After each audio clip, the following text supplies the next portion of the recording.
Aux relations avec la Russie, hein, vous avez été rendre visite au président Poutine à Moscou en début d'année pour parler notamment de la poursuite de la coopération sécuritaire.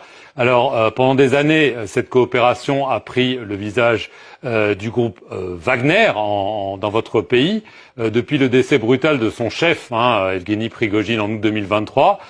Il se dit que Moscou fait pression sur vous pour signer un contrat avec la société Africa Corps, l'entité qui a remplacé Wagner et qui est, elle, contrairement à Wagner, formellement liée au gouvernement russe. Est-ce que c'est vrai qu'il y a eu de nombreuses visites du ministre russe délégué à la défense pour que vous signiez un accord formel avec Africa Corps, Monsieur le Président?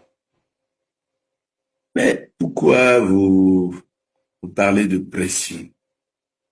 Je pense que entre la Fédération et la Russie, c'est une relation d'amitié et de fraternité.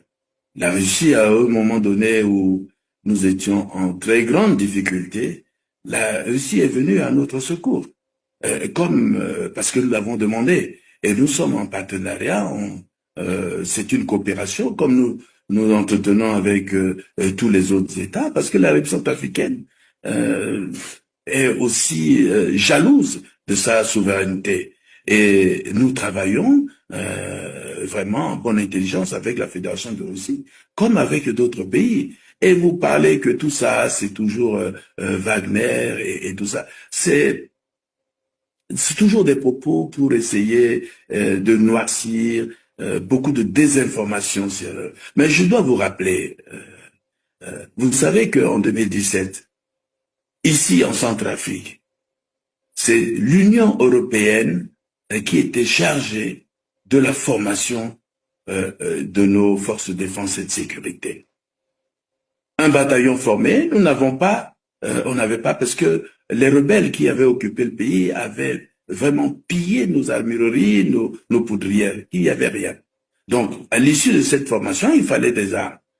Malheureusement, on n'avait pas d'armes. Nous avons fait une demande au niveau de l'Union européenne.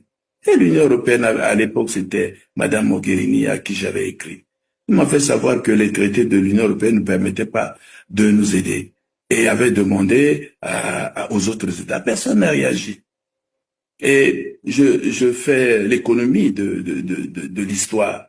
Finalement, c'est la Fédération de Russie qui a accepté de nous donner des armes, et gratuitement. Nous sommes allés au Conseil de sécurité. Et c'est le comité de sanctions qui a autorisé. Parce que, quand la question